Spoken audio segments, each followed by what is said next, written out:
Kay Brosas, labis ang pasasalamat matapos manalo ng TV Actress of the Year award. Grabe, ang saya-saya ni Kay Brosas.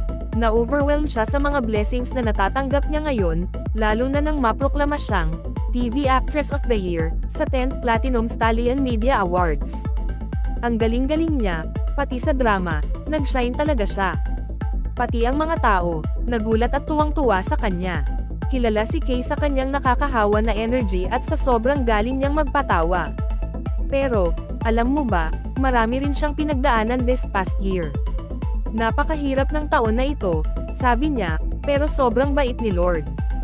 Isa sa mga pinakamalaking tagumpay niya this year ay ang pagkapanalo sa legal case niya laban sa contractor na nag-cheat sa kanya.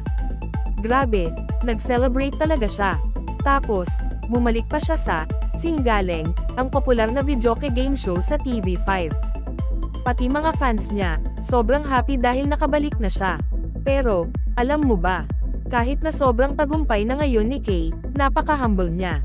Di ako makapaniwala, sabi niya, thank you talaga sa Trinity University of Asia at sa mga producers ng Ang Himala ni Nino. Ang maganda sa Ang Himala ni Nino ay ang pagiging family-oriented at light-hearted. Kaya naman, marami ang nagugustuhan sa show. Ang pagkapanalo ni Kay ay nagpapakita ng kanyang dedikasyon sa kanyang trabaho at sa kanyang pagnanais na magbigay ng saya at entertainment sa mga Pilipino. Hindi lang siya talented sa comedy, pati na rin sa drama. Isa rin siyang malakas na tao na kayang lagpasan ang mga pagsubok sa buhay.